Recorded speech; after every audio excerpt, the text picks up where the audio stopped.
بروز بدھ مورخہ 10 جنوری 2024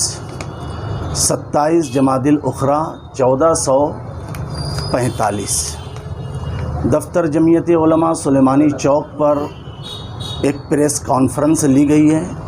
جس میں شہر عزیز مالیگاؤں کے تمام نیوز چینل کے اینکروں کو یاد کیا گیا ہے، اور اہم ترین بات یہ ہے کہ شہر عزیز مالیگاؤں ہی نہیں، پورے ملک ہندوستان کے اندر جتنی مساجد ہیں، جتنے مدارس ہیں، ان مساجد کی تعمیر کے لیے اور مدارس کے پورے سال کے اخراجات کے لیے اور مدارس کو چلانے کے لیے ظاہر سی بات ہے کہ چندے کی ضرورت ان مساجد اور مدارس کے ذمہ داران کو پیش آتی ہے۔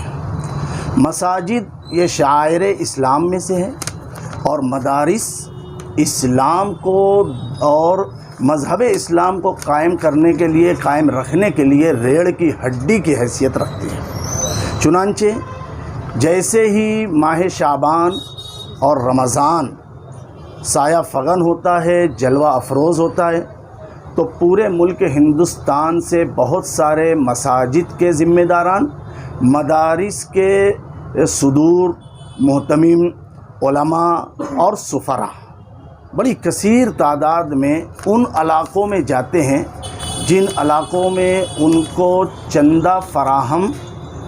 کیا جاتا ہے، جہاں سے انہیں توقع ہوتی ہے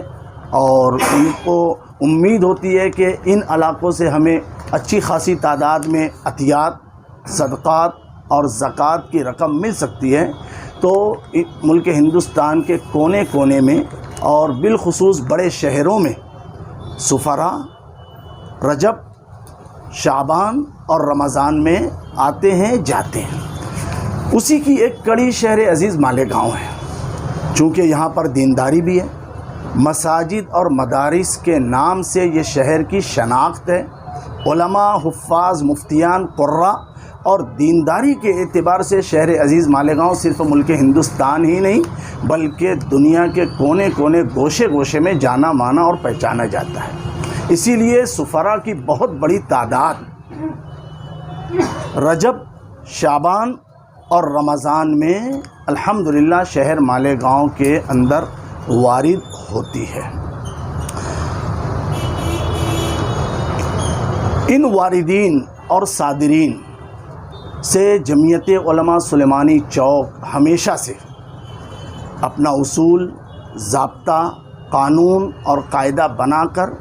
ان کے سامنے بہت ساری ایسی چیزیں رکھتی ہیں کہ اس کو پڑھ لو، اس کو دیکھ لو، آپ اس کیٹیگری کے ہو تو آپ کو جمعیت سلیمانی چوک سے تصدیق دی جائے گی۔ چنانچہ اس میں جب یہ شرائط جو اس طرف ہے وہ پڑھتے ہیں تو بہت سارے لوگوں کے پاس اگر کسی طرح کا کوئی پروف نہیں ہوتا ہے تو وہ پروف جمع کرنے کی کوشش کرتے ہیں۔ ہماری شرائط میں سب سے بنیادی شرائط یہ ہے کہ ہر سفیر یہ آن لائن اپنی مسجد، اپنے مدرسے کو ہماری آنکھوں کے سامنے بتائے، ایک۔ دوسری بات، آنے والا سفیر اپنا آدھار کارڈ پیش کرے،